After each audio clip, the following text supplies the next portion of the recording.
Like I said, love doing a lot, also get very easily overwhelmed, also have unmedicated ADHD. So let's talk about it. I love having multiple tabs open in my brain at once. And I want to share antidotes that I have for getting overwhelmed. Unless it's something really specific and urgent, I will get to it. No one's going to die if the email doesn't get responded to in 15 minutes of being sent. I used to feel really guilty of not being a good texter. I'm working on it, but I'm not a good texter. I get quite overwhelmed and I forget to tell people I love them and respond to their messages. And so now I have social admin hour times. I want to talk about energy accounting. What the hell is energy accounting? And so ask yourself, how can I bring more energy giving tasks into my life? Those are important. It's like putting stuff into a hard drive. It's like there, but it's like not on your computer kind of thing. And I started to get into my head about it. And so then I was like, no. Time for a reframe. Hi everyone, welcome back to the Reclaiming Bossy podcast. My name is Mahika, and not only am I chronically bossy, but I'm also often chronically overwhelmed. I have been someone who has loved juggling multiple projects, being super busy. I started a business in my final year of university and still got on the dean's list, topped my class, got my dissertation nominated for the national prize, grew a team of 4 people, got incubated, got an office space, rebranded a podcast, ran a half marathon. So I love having multiple tabs open in my brain at once. And I want to share antidotes that I have for getting overwhelmed and things that you can do to make your work and your life and organizing everything around your dreams and your goals a lot easier. Because I, like I said, love doing a lot, also get very easily overwhelmed, also have unmedicated ADHD. So let's talk about it and talk about things that you can do to feel less overwhelmed while still creating your dream life, your dream career, and everything in between. Number 1 is, how do you actually feel overwhelmed? For me, the way I describe feeling overwhelmed is having a million tabs open in my brain, and I have a million tabs open in all my devices, on my laptop, everything. It is chaos. And when I get really overwhelmed, I have super long to-do lists and I don't prioritize them. And so what ends up happening is tasks like invoice client and create proposal for X thing, which is really important, and vacuum my floor get put on the same level. And I put all the individual little mini tasks all into one dump, and it's just too much. And I end up going into like nervous system freeze and like sitting in the corner, staring at the wall and getting really anxious. And so what I would say is, instead of making crazy long to-do lists, when you make your to-do lists, pick priorities. So put them in order of importance and urgency. If something is important and urgent, then do it as quickly as you can and break it down into mini tasks, because something super big and like overwhelming can be a lot. And so how can you break it down into little tasks and give yourself little rewards after each task? To basically convince yourself into doing them. And then if it's important but it's not urgent and you are overwhelmed, get your calendar out and schedule some time for you to do it later. Because if you just say, I'm going to do it later, then that feels procrastinating, and that is like, it stresses you out. The tab is not closed, it's not minimized, it's just like moved onto a different window. And so if you say, like, for example, I'm interviewing X specialist on the podcast in a few weeks and I need to do some research, but because it's in a few weeks, it's important, but it's not urgent. And so I have now set some time for next week on Tuesday. I'm going to do it then. And that's like booked in. So it's like a to-do thing, but it's like a booked in thing in my calendar, and I know I'm going to do it then. So I don't have to stress about it anymore. There's things that I now need to do today that are way more urgent. And again, I've broken them down and I've booked them in. So when you have important and urgent things, schedule them in and break them down. It will make it so much easier. And once you do that, everything else that's on your to-do list, if it's not important and it's not urgent, you do not need to do it.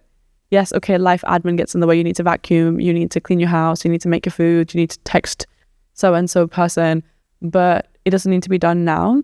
And what I've started to do, this is tip number 2, is I have this thing called admin hour.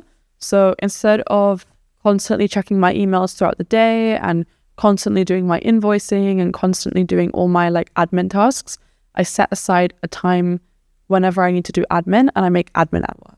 And I do all my emails then. and I do all my invoices. Unless it's something really specific and urgent, I will get to it. No one's going to die if the email doesn't get responded to in 15 minutes of being sent. And again, if it's urgent, then it's in an urgent task, but everything else is organized so it goes through an admin hour. And then when you do that, now we have AI guides. You can automate some of this admin stuff. And if you want to learn more about automation, I'm going to link the AI episode because I interviewed an AI founder and she explained how you can use AI tools, agents, ChatGPT to make your life, your work so much easier. So in your admin hour, batch all of those tasks out. It becomes so much easier than I need to email this person. My to-do list before was scary. It was like email this person, this person, this person, this person. And they were all different tasks. So I'd open my phone and I would see 20 to-do items every day and it would stress me out and it would make me feel exhausted. And so admin hour. And now I have social admin hour. So I used to feel really guilty of not being a good texter. I'm working on it, but I'm not a good texter.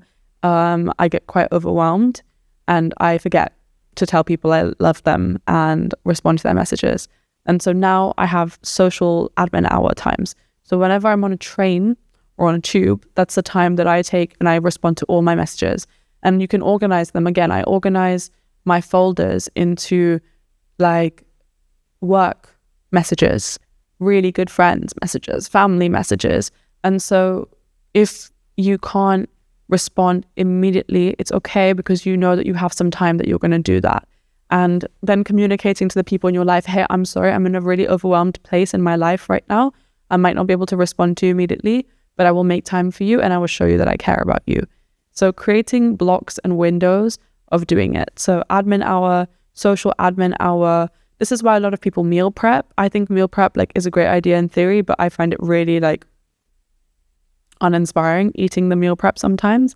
But this is why people do it. It's like creating blocks of easily repeatable tasks, task batching things, and making it easier to reduce the overwhelm. Now, when deciding what is important and urgent and what's not important and not urgent, yes, okay, you have factors around your job and your financial implications, your health and all of that. But also, I want to talk about energy accounting. What the hell is energy accounting? So every weekend, I do this thing called an energy audit where I make a table and I have plus, minus, and neutral. And I think this week, what gave me energy? What people, what habits, what foods, what bits of work gave me energy? What took my energy? Now, energy taking is not bad. It's not villainizing. It's not making something negative. It's literally just a fact of this costs me more energy. And then neutral, noise. Now, neutral again is not bad. It's just neutral.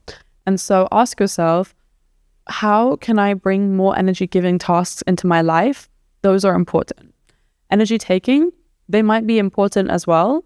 But if they're unimportant energy taking tasks and you're overwhelmed, put them all into a separate tab in your brain that doesn't need to be opened right now. This links to number 4 of making a second brain. I think a lot of people get overwhelmed because they feel like they need to store a lot of information in their mind. I have a very good memory that I've trained over the last few years. If you want an episode on how to get a better memory, let me know because I have some strategies. Comment down below.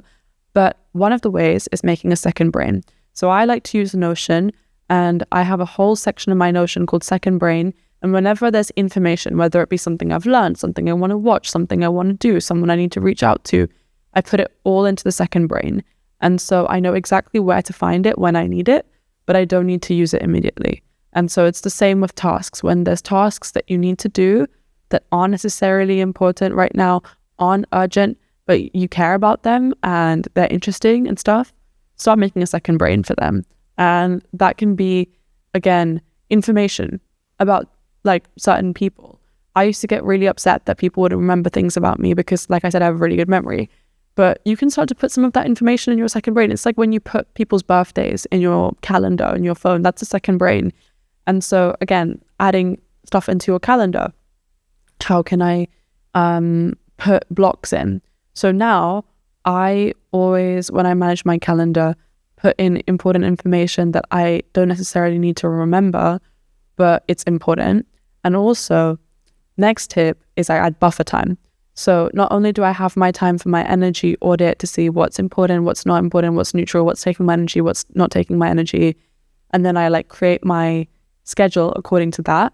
I also always make buffer time because I know that our energy fluctuates. I know that life gets in the way, and often you will set out to do something and then you just won't be able to finish it in time, or you'll be tired. Or if you're a woman, you'll have a luteal phase in your menstrual cycle, you'll feel like shit, you won't want to do anything. And so I set aside buffer time for, this is the time I'm going to catch up on the stuff that I couldn't do. If I have to finish some work, this is the time I'm going to catch up. If I didn't get to call so-and-so friend because I was really busy, this is the time I'll call them back.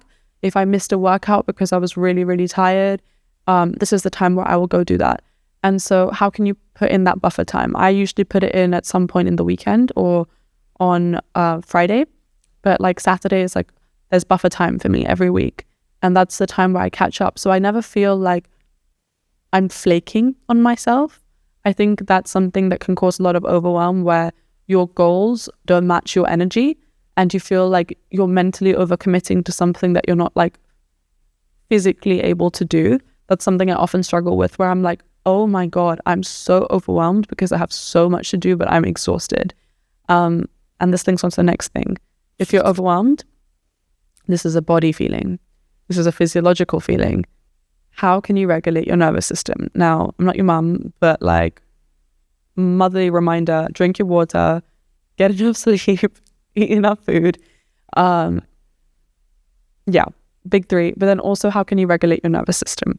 I love EFT tapping. I love going and spending time in nature. Also, silence. I think we get so constantly bombarded with content, with knowledge, with information. And I used to be one of these people that constantly had something on in the background. Music, podcasts, calling someone, an audiobook. I felt like if I was constantly consuming, I was constantly learning. And so if I wasn't consuming, I was doing something. And it meant that I was just tired all the time. It's okay to just sit in silence sometimes. If you're overwhelmed, put less input in.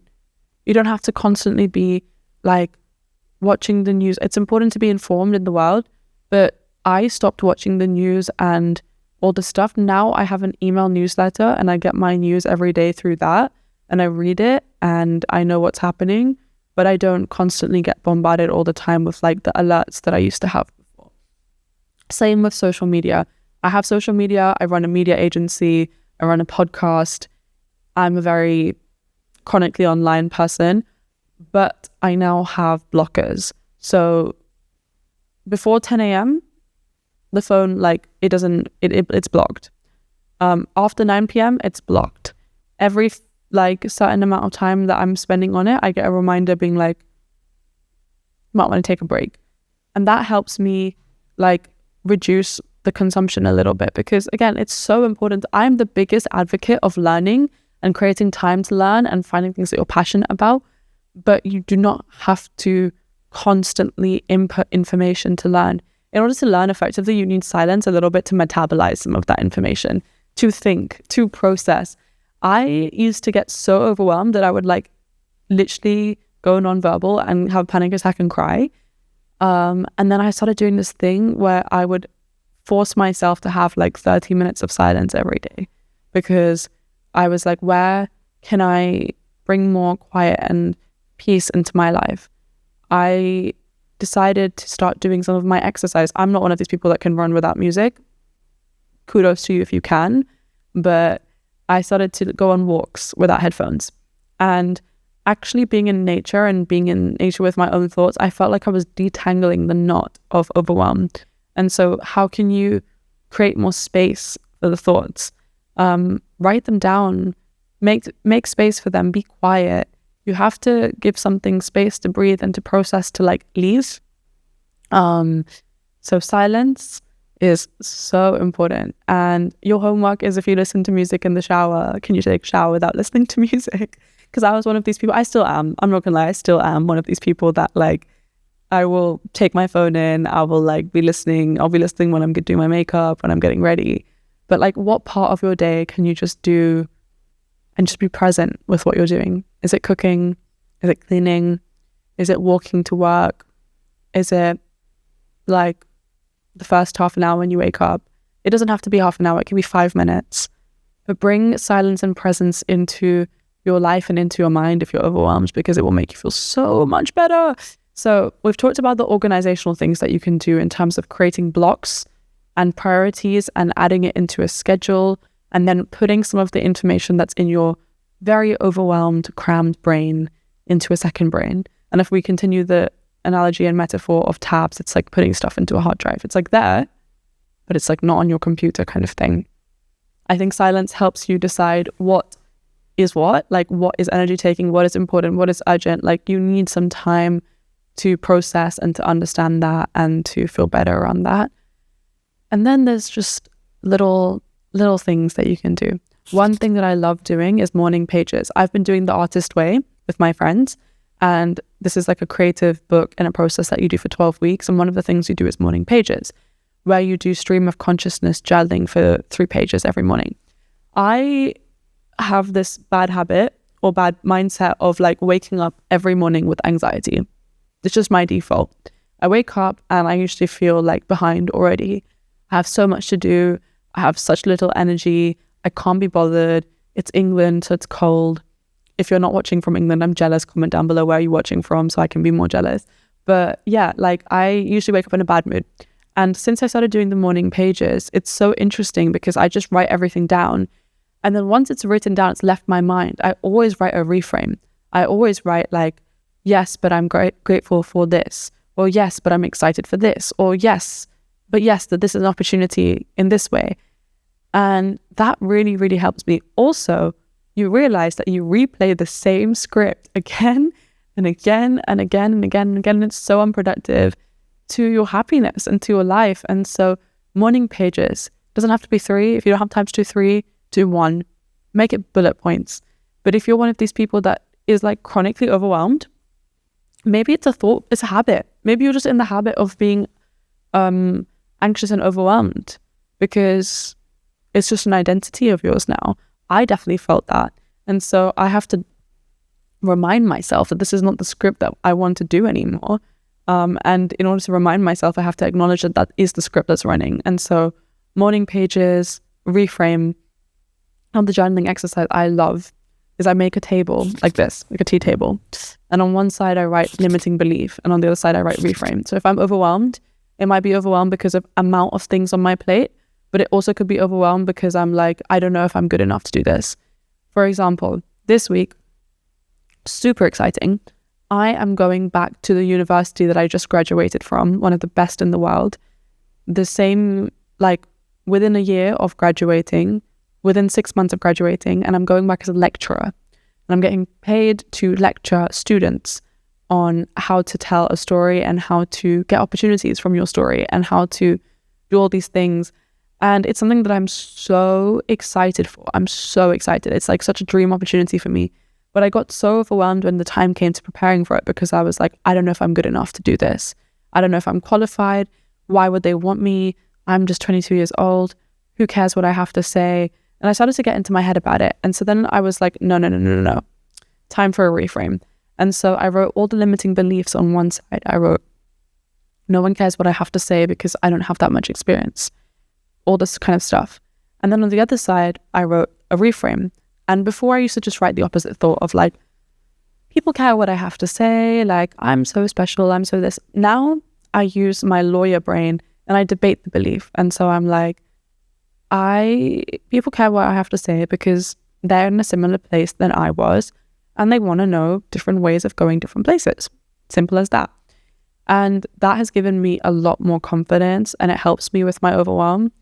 And it's an easy practice. It doesn't cost me anything. It's quick. And so identify for yourself what are those easy practices of like reframing and feeling less overwhelmed. I'm a big advocate for happy triggers as well. So take some time, make a list. What are things that bring you joy? What are things that make you feel better? And make time for them. When you're overwhelmed, maybe you just don't have enough energy giving things in your life. Like I was saying around the energy accounting, you need some more positive things to balance it out.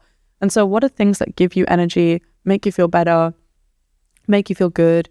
Bring more of that into your life and it will really help. And for me, one of those huge things is friends and relationships and people. And There's a saying in Spanish of having personas vitaminas, which means vitamin people. So people in your life that are so good for you that they make you feel better. When you are overwhelmed, bring the personas vitaminas into your life. And again, when you feel bad, it can be so stressful to tell people about it because you don't want to contaminate them. You don't know what to say. You don't want to be annoying. You don't want to be like a negative person. But it doesn't even have to be, you don't have to talk about you don't have to talk about problems with everyone all the time. It can literally just be doing stuff with people. It can be working with someone. It can be, hey, let's cook dinner together. Hey, let's go to the gym together. Let's go on a walk together.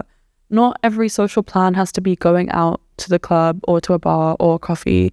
You can live your life side by side with people. And if you're neurodivergent, this is so important. It's called body doubling. And sometimes just having someone next to you is so helpful when you feel overwhelmed, lost, stressed. So how can you contact the people in your life and just be like, hey, I need some company. If you live in a big city, if you live in London like me, you live alone or you're busy and you can't see everyone all the time, sometimes it's really lonely and you get overwhelmed because you think, I have all these things I need to do, but I don't have energy and I feel lost and I feel blah, blah, blah, all this stuff. Naps and Netflix are not the only way to rest and get your energy back. You can get your energy back through friends. You can get them back through creating. You can get them back through so many different things. There are different forms of rest. There is a difference between resting and recharging. And so when you're overwhelmed, ask yourself, have I rested enough? But also, am I recharged? Do I feel creatively inspired? Do I have energy to do things? And so figure out what those energy giving sources are for you. I've shared mine are friends, creating, spending time in nature, doing different things that like learning, reading, dancing. They might be completely different for you. You could think coding is creatively giving or like energy giving for you. You could think cooking is energy giving for you. You could think weightlifting. I don't know.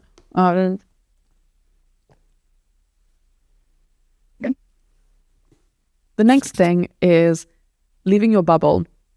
When you're overwhelmed, sometimes the environment is something that triggers it. And as I was saying earlier, we often just get into the habit of being overwhelmed because we're just in a stage of our life where there's a lot going on. When I get really overwhelmed, sometimes I just change my environment and it makes me feel so much better. I could literally go to a new coffee shop in my city and just sit there and be in a completely new space, and being in that new space resets my brain. I've made a list of all of London's best coffee shops, so if you want it, check the link in the bio, and it's like a good resource to see different places that you can leave your bubble, but it doesn't have to even be that. You can go on a little solo trip, you can go to a different neighborhood in your city, you can leave the country. Oh my God, my dream, when I want to start doing more of this year, is just taking little city breaks and going and working on big projects in a different environment, because I find that new environment brings fresh energy in, gives me more inspiration, gives me more space, takes out all the other noise of my day-to-day life. And so leave your bubble. It doesn't have to be far. It can be the coffee shop down the road that you have never been to. It can be a new friend's house. It can be a different country. It can be wherever you want. Leave your bubble and explore, because sometimes your environment is what's triggering the overwhelm. And how can you make your environment better for you? How can you add more energy giving things into your environment? Like I said, when I get overwhelmed, I love cleaning because it gives me a little bit of control and agency. But maybe you just want to like shuffle things around. This is why you see a lot of girls like do different things to their fashion and their hair and everything after they've been through it, because it's like wanting to like change things up. You don't have to get a haircut if you don't want to. I went through a breakup this week and I love my hair, so I didn't want to cut it. But what I did instead was I changed my environment. I cleaned my room. I was like, okay, where can I bring new and fresh energy into my life when I'm feeling overwhelmed and exhausted and depleted? The feeling of overwhelm is not just like I have too much to do. It is the feeling of my capacity to do them doesn't match the things I need to do. And so you can either take the things off your list or you can increase your capacity. And you can increase your capacity by resting more, eating better, sleeping more, but you can also increase your capacity by creatively leaving your bubble, going into new environments, spending time with people that give you energy, working on projects that give you energy, prioritizing, scheduling, all these different things. And so ask yourself, am I overwhelmed because there's too much on my plate? Or am I overwhelmed because my plate is not big enough? And it can be both at the same time. And you can ask yourself, how can I take some stuff off the plate and how can I make the plate bigger? And that is a constant balancing act. Also, if you're a woman and you are operating on a 28-day menstrual cycle, the plate is going to change sizes throughout the month. The week before my period, I have a little baby plate. I get so overwhelmed. If someone is mean to me, I will cry. If I have to do a lot of things that I don't want to, it makes me feel really upset. But I know that. And so I'm really mindful of the commitments that I make in that time, because I know that it will stretch me super thin if I say yes to a lot of things that just don't make me feel good. And knowing that your plate is going to change different sizes, take advantage of the extra big plate that you're going to get at other times of the month. If that's something that you want to do, use it as a superpower. I used to feel so disempowered by the fact that, like, oh my God, certain time of the month, I just feel like a shell of myself. I feel overwhelmed. I feel bad. But again, there's so much power that comes in different seasons of your life. And so enjoy it and ride the wave and realize that, like, it's also a privilege to be overwhelmed. If you're overwhelmed, that means a lot of things are happening in your life. And I'm sorry that you might be overwhelmed from bad things and problems and issues. But if you're not, if you're overwhelmed with work, that's a privilege.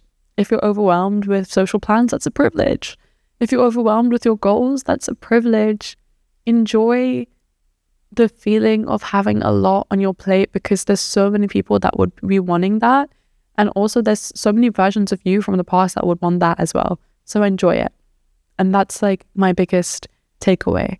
It's the balancing act of how can I take some things off the plate and how can I make my plate bigger? And in this season of my life, I'm making my plate bigger by being really discerning of what gives energy and what is aligned, and really doubling down on that. And my podcast is one of those things. And so stay tuned, because it's going to become bigger and better. I'm going to have way more episodes. I want to know what you want to hear. I want to know who you want to hear from, because we do solo episodes and interviews. The whole point of the podcast is to reclaim being bossy and show up as the best, boldest, happiest version of yourself. And so that can be overwhelmed as well sometimes. I hope this episode has given you some comfort, some practical tips, and some advice. Let me know what you think on the podcast Instagram and the TikTok and on the comments. And I will see you next week with another episode. Thank you.